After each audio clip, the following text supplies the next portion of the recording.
In the spring of 1881, the United States had a new president, James Abram Garfield, a former teacher, Civil War general, and respected congressman. He had not sought the presidency with ambition. In fact, he was nominated almost by accident during a deadlocked Republican convention. Yet Garfield entered office with a calm determination to heal political divisions and curb the corruption eating away at federal government appointments. But the nation he stepped into was deeply fractured. Political parties were split into warring factions, the stalwarts and the half-breeds, who fought not over ideology, but over patronage, the right to hand out government jobs. The spoils system fueled bitter rivalries, backroom deals, and relentless pressure on presidents to reward supporters with positions. Into this charged environment stepped Charles Julius Guiteau, a man both delusional and desperate. Charles Guiteau, a man on the fringe.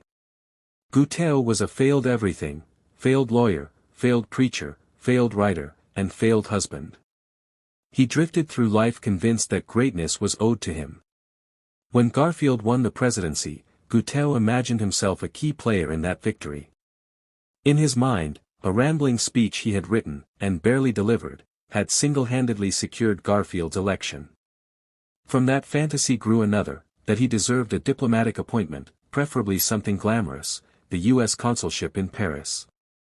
He began haunting the White House and State Department, pestering officials, handing out copies of his speech, and insisting that President Garfield recognize his contribution. But Garfield never met him, and the administration brushed Guiteau aside. To others, he was an annoyance. To Guiteau, the rejection became a cosmic insult. His delusions sharpened into something darker. He came to believe that God, and the Republican Party, needed Garfield removed so Vice President Chester Arthur, a stalwart, could take over. In Guiteau's unstable mind, assassinating the president became a patriotic mission. The attack. On July 2, 1881, President Garfield walked into the Baltimore and Potomac Railroad Station in Washington, D.C. He was traveling with his Secretary of State, James Blaine, ready for a summer trip. As the president entered the waiting area, Guiteau stepped forward. 2 shots rang out. One bullet grazed Garfield's arm.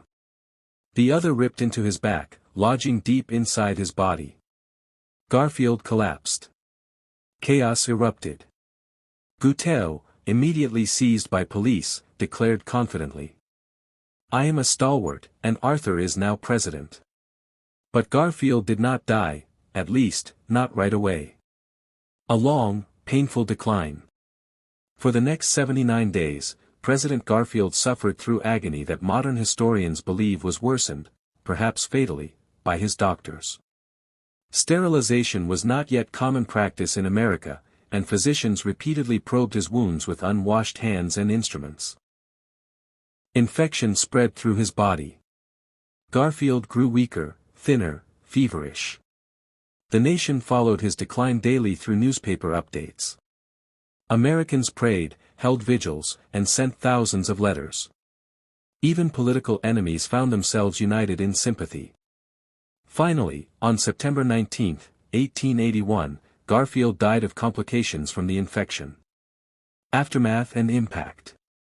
Guiteau stood trial, proudly declaring he was merely God's instrument. He remained disturbingly cheerful throughout, even reciting poems and shaking hands with spectators. His delusions could not save him. He was found guilty and hanged on June 30, 1882. But the consequences of his act were far-reaching. Garfield's death shocked the nation into confronting the corruption of the spoils system. Public outrage fueled the passage of the Pendleton Civil Service Reform Act, 1883, a landmark law that required many government jobs to be awarded based on merit, not political favoritism. The system that had allowed people like Guiteau to believe they deserved government jobs was finally dismantled. Legacy. James A. Garfield served only a few months, yet his death changed American governance more than many full-term presidents ever did. His assassination unified the nation in grief, led to major civil service reform, marked the beginning of modern, merit-based government employment.